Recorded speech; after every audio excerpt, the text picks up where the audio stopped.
Okay, so we are now working on our demonstration on dry point technique. So what you see here is a piece of plexiglass. They're not super thick. If I turn it up to the camera, you can see it's really pretty thin. So the type that they sell at a Lowe's or Home Depot type store will already be pre-cut to this size. This is an 8 by 10 inch piece. You can buy it bigger and we can cut it down, but it's really pretty inexpensive. This sheet retailed somewhere under $3 a sheet. A piece of copper this size,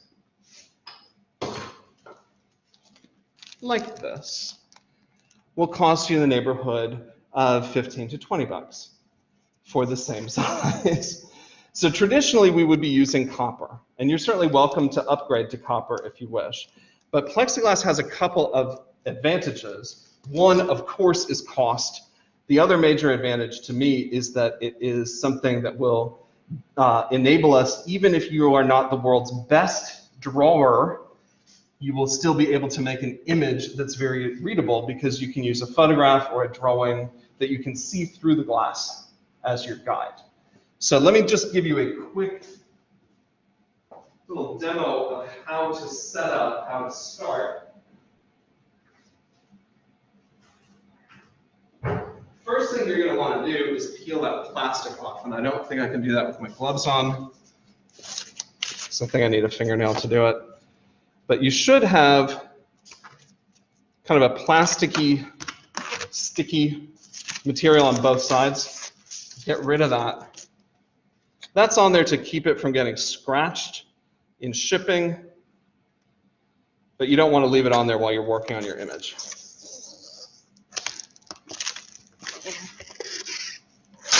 All right, go on.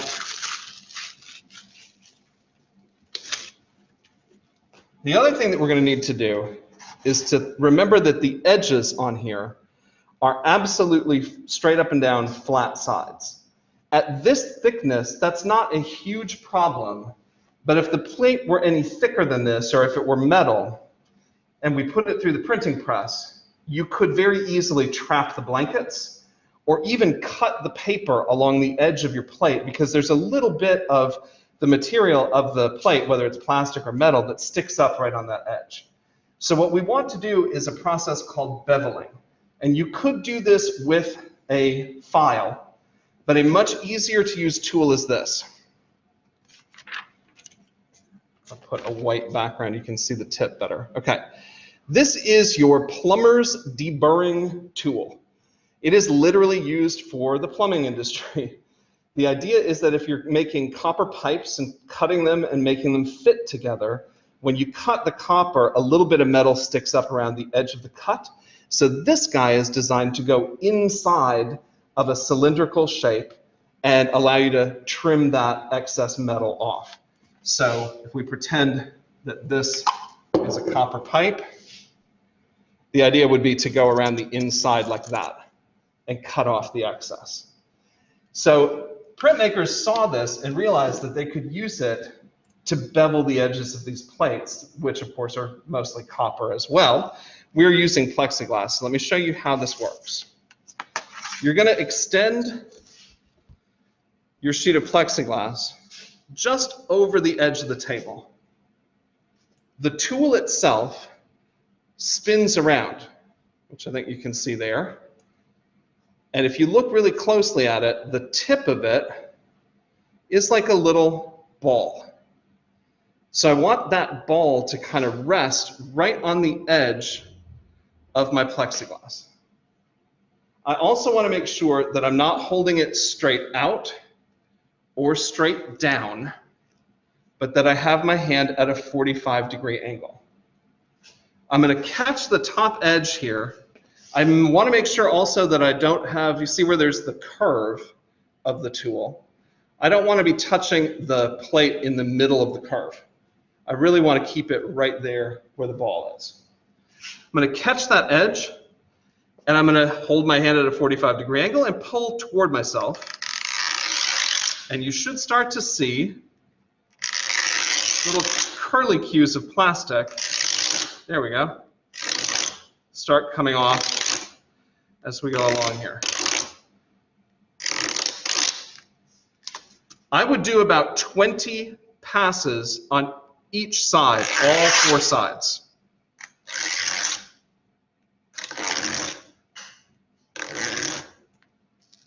Slide that underneath. You can probably even see the curlicue things coming off. Can you see that? No? Of course not. But the people in the room, as opposed to on the video, can see all the little bits on there, right? Okay.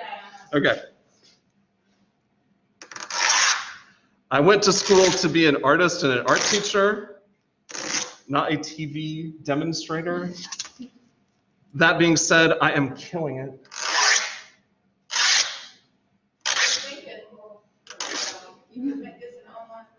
Totally.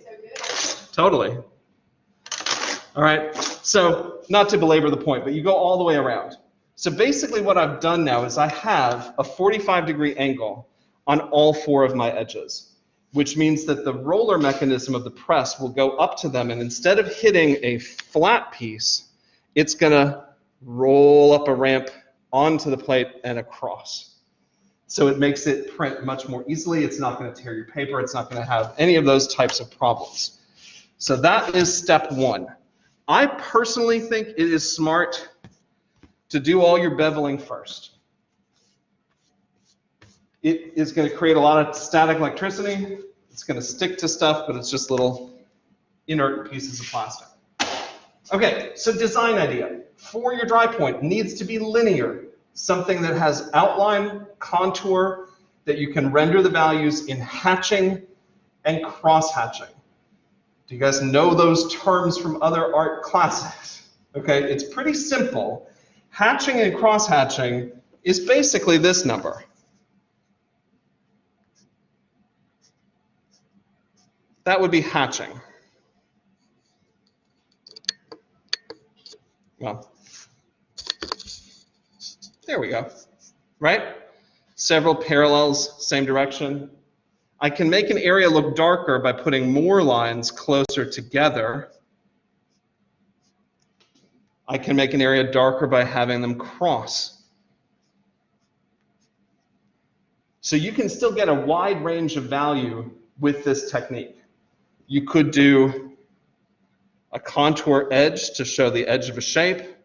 You could then cross contour a little bit to create a shadow and a curvature. And you see I'm starting to make something that looks a little bit like it's 3-dimensional and curved. So anything that would look good as a pencil drawing, soft pencil on rough paper is really the line quality that you're going to get from these types of prints. But Mr. B, I am scared of drawing. Well, you shouldn't be, but some people are. You could start your design from your own drawing. Ooh la la. Art. Yeah? What I did here somewhere is my shell. I literally did a drawing from observation. You absolutely could do that. It could be a portrait, it could be a landscape, it could be an animal. The art part is yours. I am not going to dictate to you that everyone has to do a still life, or everyone has to do a portrait, or everyone has to do a landscape. As long as you're learning the tools and you're using an image that's appropriate for the technique, the image is your choice. But what if, Mr. B, I can't draw? Well, okay, before you cry, can you print out pictures from your phone? Because you can, right? You literally could repurpose your own images. I'm going to try to get off the glare, but stay in your image. I think it would be smart when you're working either with the drawing or with a photograph to tape your source to your plate so it doesn't move around. I'm going to tape on the top edge there just to make life easier for myself. My Drypoint needle is the tool we're using here. So you can see it has a little rubber cap on it. pop the cap off, and you've got a really sharp metal point. This doesn't have to be this particular tool. It could be any cylinder of metal that's really, really sharp. But the way that it works does create a noise that some people find objectionable. So bear with, I'm about to make some marks, and you will probably hear some sounds.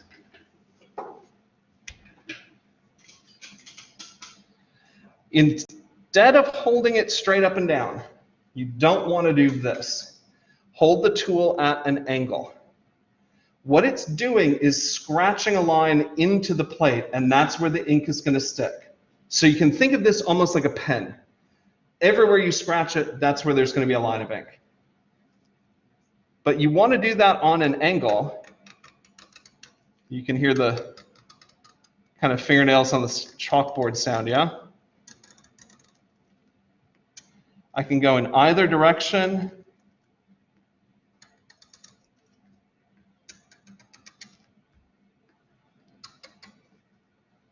I'm following the lines of my photograph to guide me. And I'm doing right now just my major outlines and contours.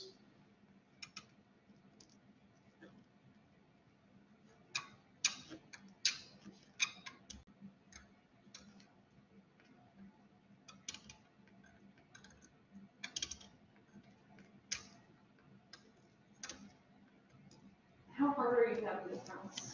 Not as hard as I would be if I were trying to carve a piece of wood, but there is some resistance there. So if I just do it really lightly, it will not make any mark at all. So I do have to bear down just a little bit. I find it more effective personally, once I've established a shape, to start at the innermost dark part of the shadow and work my way out. Now, I don't know if you can really detect that on the camera. Here we go. Somewhere in here, you can kind of see little bits of plastic that have come off. But the technique of the dry point is such that the line that it makes actually raises a little bit of plastic that I can feel with my finger as I rub across there. I can feel that plastic sticking up. That's called the burr.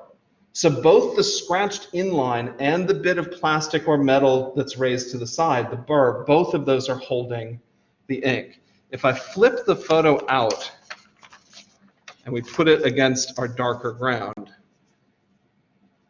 can you see some lines? There we go.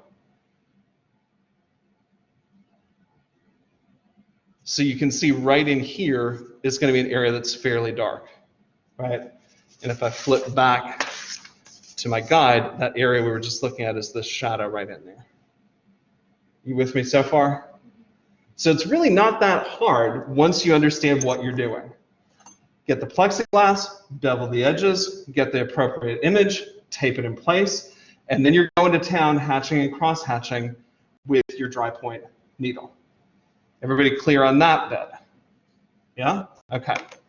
So then let's do this. I'm going to I'm going to show the room. Don't panic. We have other work to do. I'm going to raise the lights up. All right, so basically now you know how to make the marks, but the magic happens when we actually make the prints, right? So I'm going to take a plate that I've already done, I'm going to ink it, wipe it, print it. So to do that, there are several steps that we have to do at the beginning. Step one, we need to make the paper the correct size. We are going to take the original paper that we're using, which I think you can see if I hold it up to the camera, you can even kind of hear that it's a heavier weight paper. I'm going to bring it around just so you can see it a little bit up close. But you can see that that is thicker than regular style drawing paper, right?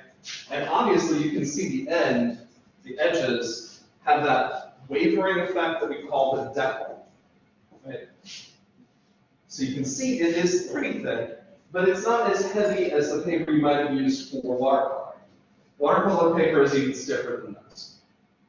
This paper is perfect for what we're doing, for intaglio, for our dry point and for our engraving, but because it is heavy and it's a little stiff, it has to be softened up a bit to make it more flexible before it can go through the printing press and be effective in picking up the grooves of all of the marks that we've made.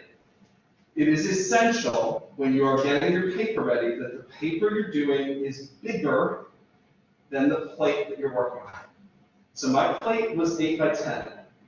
I want to make this paper larger than an 8 by 10 inch size. The sheet itself, when it comes out of the package, it is 30 inches long on the long side, 22 inches long on its shortest side. So it's bigger than the paper you've been using in your drawing or design process, right?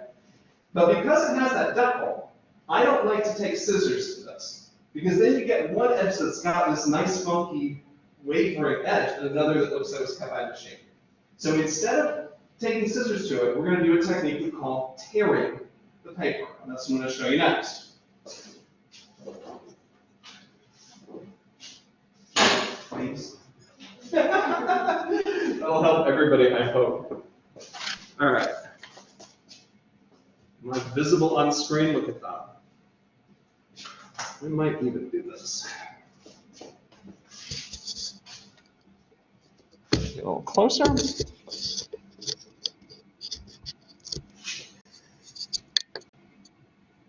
Oh, dip. Look at that.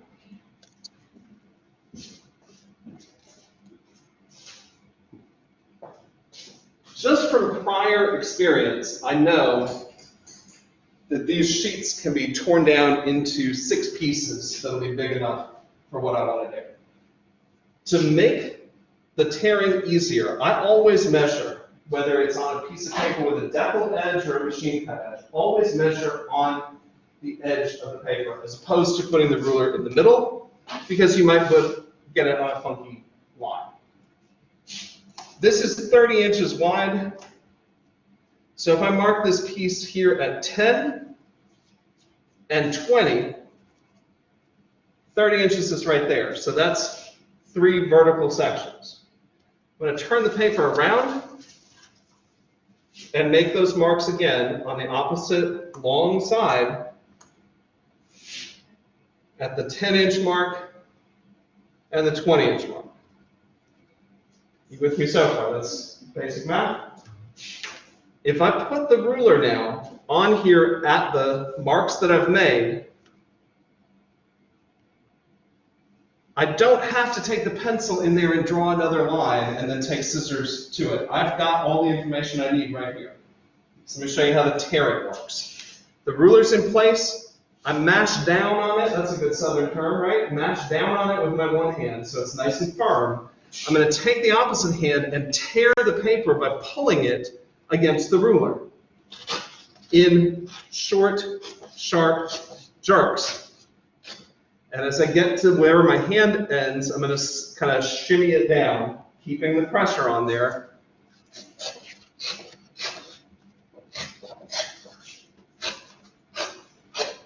Yeah? Pretty easy. Do that again.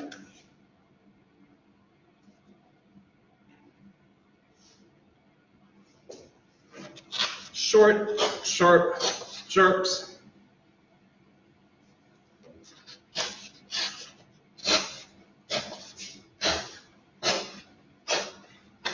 The reason I say short, sharp is because if I grabbed it like this and just went for it, it would tear in a big old curve, and it would destroy it's be a huge amount of waste. All right. So now I've got these pieces that are 10 inches wide, but they're 22 tall. So I'm going to measure on what was the short side is now the long side. That's 22 inches. I'm going to mark this off at 11, top and bottom.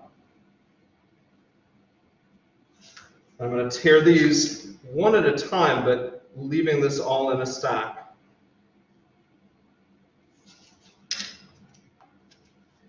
1,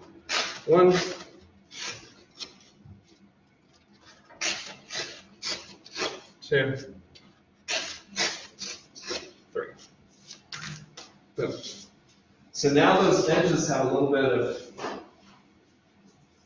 softer featheriness, kind of hides the decal a little bit. So now I have 6 pieces. Ideally, when you're ready to print your dry point, you're going to take one sheet of the good paper from the shelf under that press, tear it down into 6 pieces. For the proofs, when we're just testing it out to see how it looks, we don't want to use this paper for just scratch proofs. Proofs are really just for checking our progress. The paper that I'm holding right now, that one sheet is easily $8. We don't want to waste a ton of paper. So for the proofs, we're going to use 80-pound drawing paper. Simple enough. But the paper has to be soaked in order to make it flexible enough to go through the whole printing process. So normally what we would do on a printing day is set up this tub at the sink area. Warm water is preferred, but cold will work. It doesn't really matter.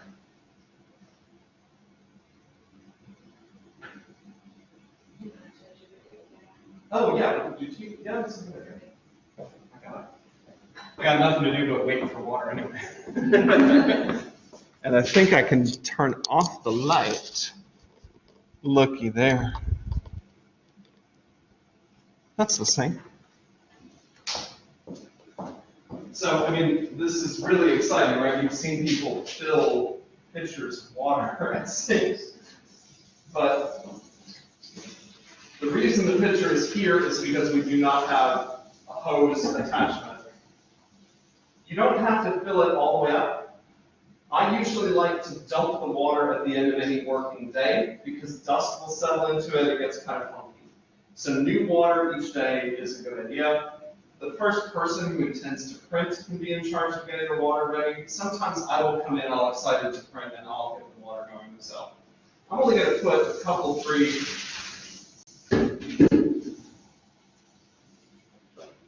pitchers of water in there. But when I put the paper in, you don't want to do this. You don't want to just plop it down on top. Because now water is only touching the bottom, and the top of the paper is actually dry. So what I want to do is make sure I put them in each one separately. But imagine that you're putting it under the surface of the water. It's going to float back up, and that's fine. But it needs to get water on both sides. So I'm under the water, raising up. Under, raising up.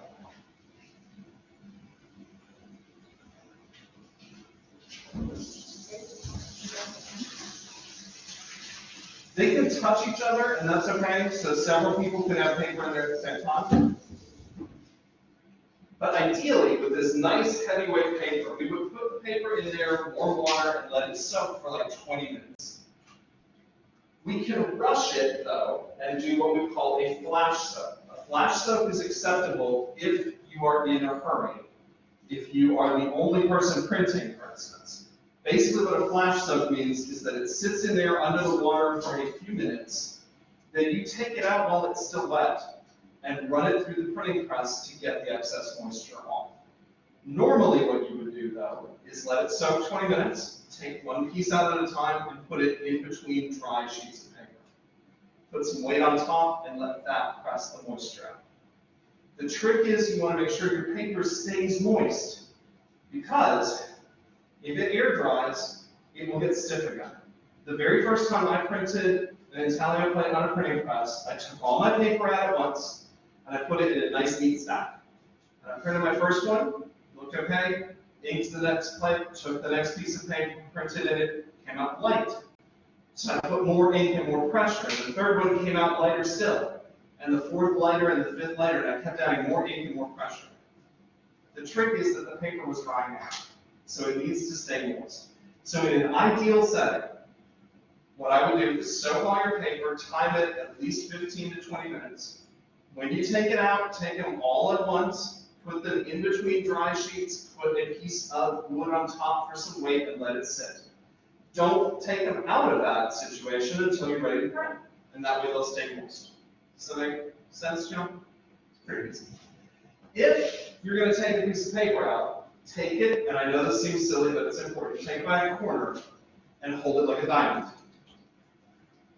And wait till you stop hearing the streaming sound. Water will shed off in one direction, and you want to wait until you get a couple seconds in between drips, because you don't want the paper to be absolutely sopping wet when you take it out of here. For our purposes, though, we're going to take this paper over to the press to press the moisture out instead of putting it interleaved with a lot of other pieces. So let's go ahead and do that. This sort of worked last time.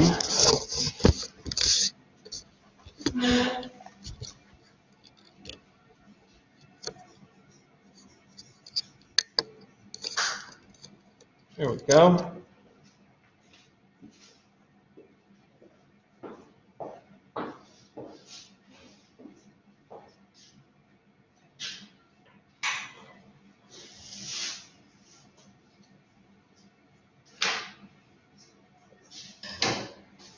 This press has wheels on that end, so it can actually be moved around a little bit. If you lift on it from this end. All right, so now you can kind of see me on the screen, yeah? Good. This press operates a little differently from that one. The one that has what we call the star wheel, the roller mechanism stays in the middle, and it's the press bed that moves. With this one, the roller mechanism is what moves across. The bed stays stationary. When you're setting the pressure on this one, always set it at either the foot or the head of the press bed. Don't set it in the middle. I always try to start with the pressure at 0 with the roller at its highest point. It's not rocket science over here. This one is the one I want you to start with because it has a fail-safe mechanism inside that will help equalize the pressure if you get it slightly wrong.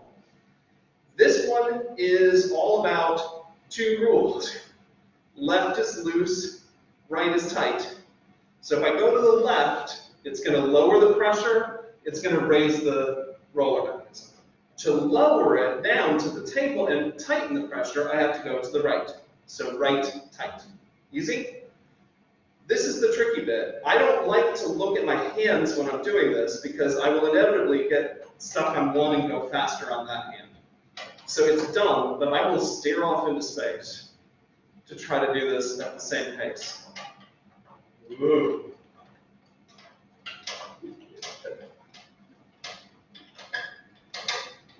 And I can feel it now. It gets a little faster, and then right about there, it starts to get a little tighter.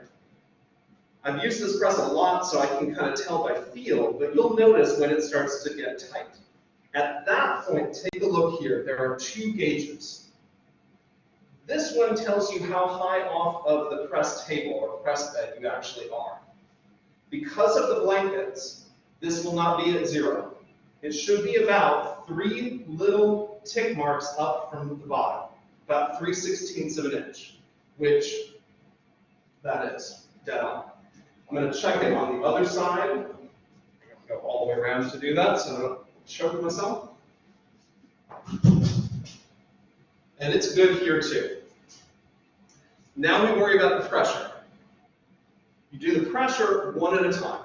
So when you're doing the height, simultaneous. When you're doing the pressure, one at a time.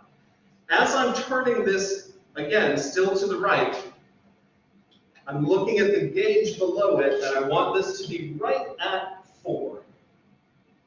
This gauge goes all the way up to 5. 5 is the top of that panel. So that, the one purpose from you, is that the pressure? They're both doing the same thing. They both have the height and the pressure gauge on them. So I just set the pressure on this side. Now I'm coming over here to do it on this side. So you couldn't see what I was seeing. Now you can. This is going to go up while I turn just this. You can kind of see that? So we're looking for the top to line up with the 4. If you have it within pretty decent range, the interior mechanism will even things out. But now we've got the right pressure for what we want to do. It seems counterintuitive, but a higher pressure is good for the type of print we're doing. You would think because of that part that's sticking up that going to a higher pressure might not be good. It actually helps pick up the image better. So 4 is your go-to number. All right? Now, I've got this piece of paper. I'm going to take a dry piece of drawing paper, fold this in half. I'm going to take my damp sheet, put it in between there. I'm going to lower my blanket. And then the wheel, you turn it in the direction you want the roller to go. So we want it to go that way, we turn the wheel this way. I like the captain's wheel because it's less likely that you'll hurt yourself. I have seen grown-up professional artists who've been printmakers their entire lives hurt themselves with those star wheels by grabbing one end, turning it, not looking, and leaning inside and getting smacked by the next bar. So that's another reason we start here, and then we'll graduate to him, if that makes sense. Okay? You only need to go across once, either when you're printing or when you're pressing moisture out, either way. Don't keep turning it when you hit the other end. You can kind of hear it. I'll back it up a little bit. You'll hear it when I get to that end. Go like click. If I keep turning, it has nowhere to go. It's going to start bunching up the blankets. So just when you get there, stop. Blankets over the top, and you can see already, I bet, how much moisture got pressed out of that paint. So this guy's going to be good to go. But we need to get a plate inked and ready. So let us go back over here to the tabletop. And we'll ink a plate.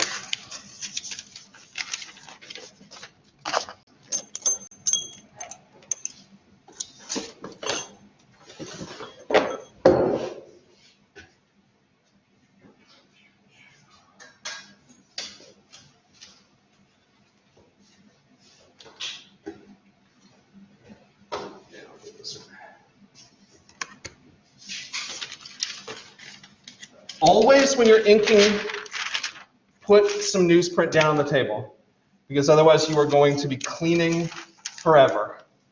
You want this down here because I'm going to get ink off the edges, inevitably.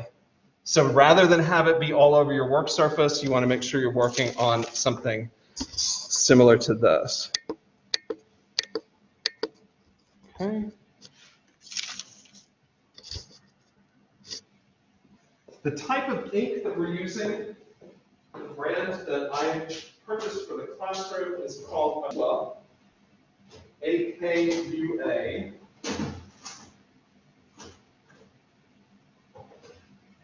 Black.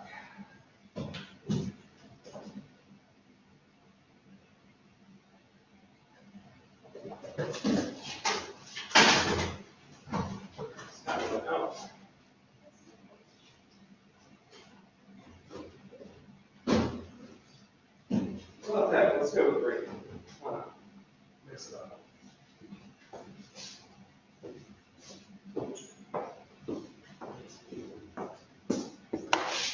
The ink itself, this is a brand new container,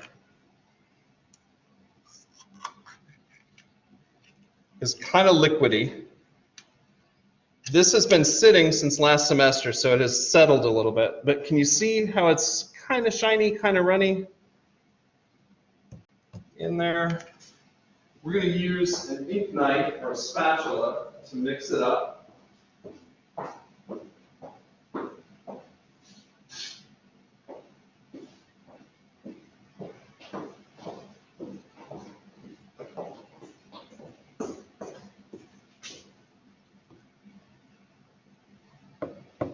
So this is sat for a little while, so the pigment is a little heavier than the rest of the liquid content of the ink, so it's settled a bit, but as I do this, you should be able to see it going green. This is a nice, bright, natural-looking green, as opposed to an emerald metallic green. But can you see in here how liquidy that ink is? It's not stiff. It drips. Can you see that? Maybe.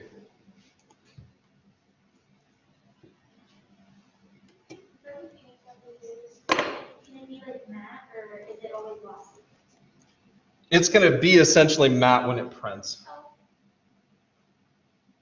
What you're seeing that looks like gloss is because it's wet.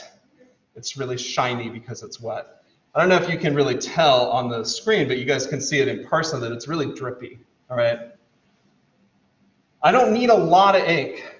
I almost always overdo this when I'm doing a demo, but I'm just placing some blobs of ink around my image. This image I actually left a border around, so there's no need for me to put a ton of ink in that outside area. But you see I've distributed a handful of blobs. What I would recommend doing is to use these squeegees, these pieces of cut down mat board. It's just a rectangle or a square of mat board. When you're spreading the ink around, try not to do this. Try not to hold the squeegee at an angle, because it just kind of smears everything as if you're spreading peanut butter on toast. Hold it straight up and down, 90-degree angle to the plate, and scrape like this. See how it's not smearing everywhere? But you can start to see the lines of my design a little bit. I'm putting green ink down into all the marks that were made on that surface.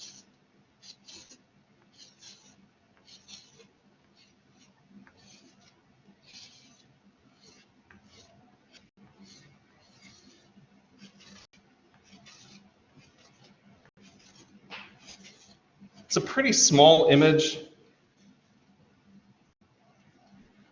and it doesn't have a dark value.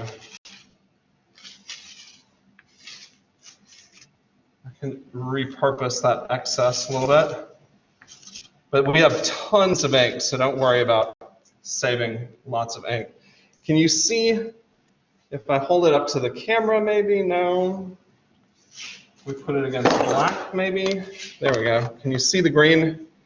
That's kind of smears. Yeah, let's try that. Over by the door to the storage room?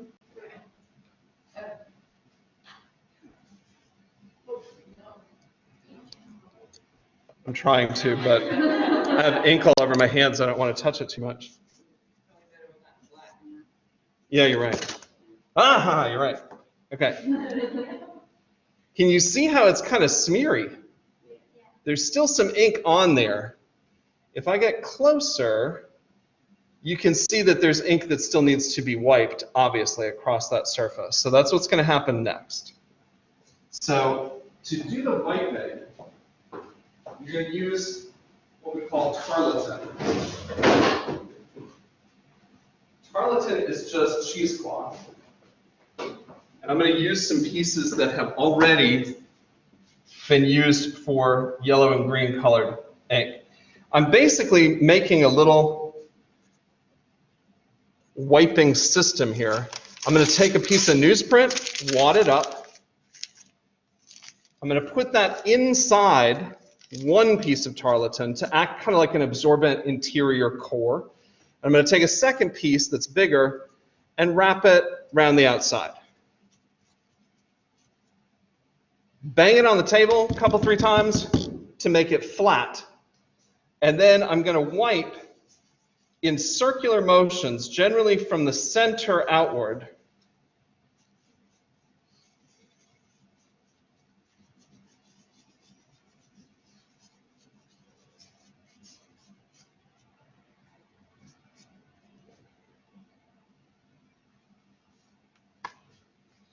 I didn't have a lot of ink on there. I think that's pretty well wiped. Usually, with a larger image, especially if it had a lot of dark, and if I was using black ink, I would probably do that wiping process twice, if not 3 times. You can also control how much ink clings to the white areas that you didn't make a lot of marks. You can clean those with a technique we call the palm wipe. You literally take your hand, and I don't know if you can see that it's slightly green now on my palm, where I'm picking up excess ink from my margins. But I could also do what we call a finger wipe by taking a piece of newsprint and polishing white areas with the newsprint. You might want to be especially careful about the outer edges because those will catch ink, and sometimes that looks weird if there's a mark from the ink there. But that's pretty well wiped. We should be ready to print. So Kim, if you can flip the lights again, I'm going to go back to the press.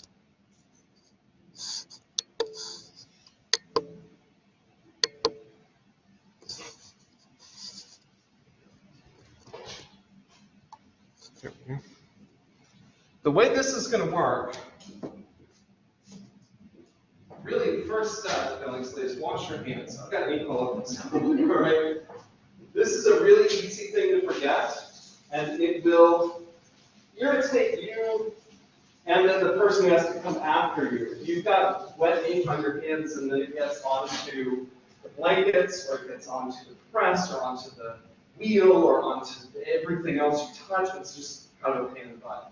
If you are the only person in here, no one else is printing, then you could print directly on the press bed. And the advantage of that on this one is that there's a grid there that'll help you see the relationship of your plate to your paper. Reality is, if all of us are printing, the plate is going to have ink on the back of it. It's going to be really easy to transfer the ink from the back of my plate and then onto yours, and it's going to get in your margins, and you're all going to get angry at each other. We don't want that. So, grab a piece of newsprint, put that down first. Then your inked plate, ink side up. Place it so that one of the flat edges, doesn't matter horizontal or vertical, but one of the flat edges should be parallel to the roller. It's easier than if you put it all cattywampus like it's on an angle, right? Then my dampened printing paper on top of that. This is still flexible and moist. I would not move it around a lot once you've got it in position, because there's wet ink on there, so you could be smearing the image. So if it doesn't go on straight, don't try to pick it up and just live with it. We can always trim the paper later to make it look right. Once that's there, it's always a good idea to put another piece of paper on top to help catch excess moisture, or if there's too much ink. There shouldn't be with this one. This image is pretty light. Then my blankets. So watch out for this. You don't have to be obsessive about it. The first time I touched press blankets, I was real nervous. I was like, oh my God, is it totally, I was over there like smoothing it out obsessively. Don't do that crap. You see how it's all kind of like weirdly wavy. As long as the blankets are straight, flat, you're good to go. Doesn't have to be a big production. When you start the roller, when you hit the plate, you will feel it. It will become suddenly harder to turn. I did that on purpose so you could see. I'm using very little pressure, and now right there, I can't. I've hit the edge of the plate. You can feel it. It's hard. It's not like that.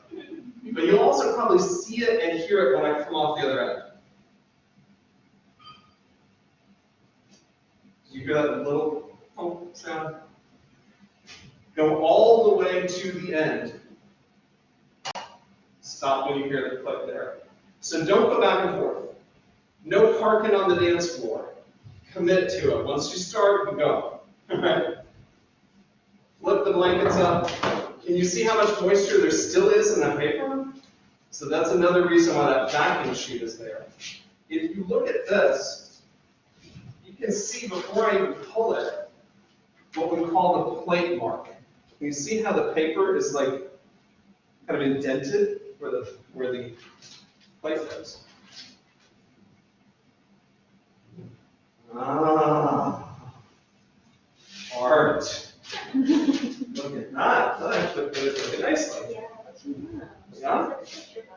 It does. Now with this image, I made this print specifically for a show that was tiny prints. So I made it smaller than the plate. I would recommend for y'all to make the image go all the way edge to edge. Okay? Let me see if I can zoom in on it though on here and show you some details to think about. Thank you, light mistress.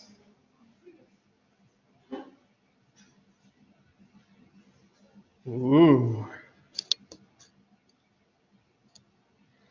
All right, the color balance isn't completely accurate. Those of you who saw this in person just a minute ago know it's lighter green than that. But you can definitely see the marks, right? So some things to consider. Let's see if we do this.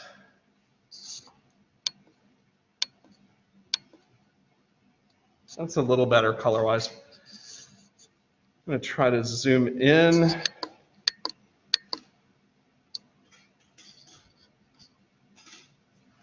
Okay. What I'm trying to get you to see is right here. Can you see there's kind of a drag mark there and there? That's from the wiping. The wiping in the zipper? Yep. From the ink stamp? From when I was wiping the ink off when I was doing my circles. The last ones that I did were bigger. It is very possible to drag a little bit of ink, but more than likely what happened there, quite frankly, is that I didn't wipe quite enough. If I'd done 2 or 3 passes, that would have been gone. It's not enough that you would notice it, I don't think, right off the bat.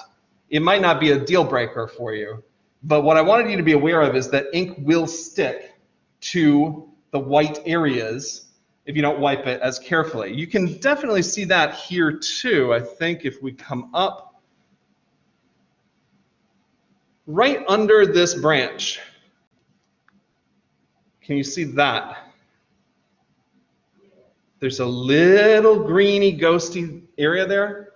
That's not a mark that I made. That's ink sticking to a place that should be, quote, white. I don't mind it. I don't think it looks all that bad. I don't think anybody would look at it that closely, but I wanted you guys to be aware of what we call plate tone. Let's switch over to a print I did yesterday for the other group in black ink.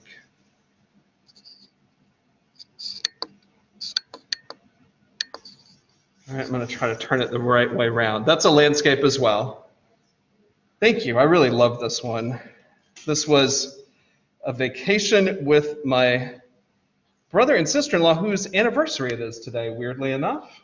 I just realized that. And they paid the bill. We stayed at a winery. We had free wine for a whole week. It was kind of what I remember of it. It was awesome. But if you look really closely at the sky, I'm going to zoom in,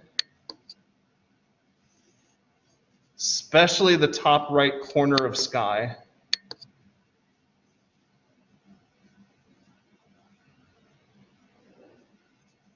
I think right there you can really see it. The difference between the white of the paper and the white here.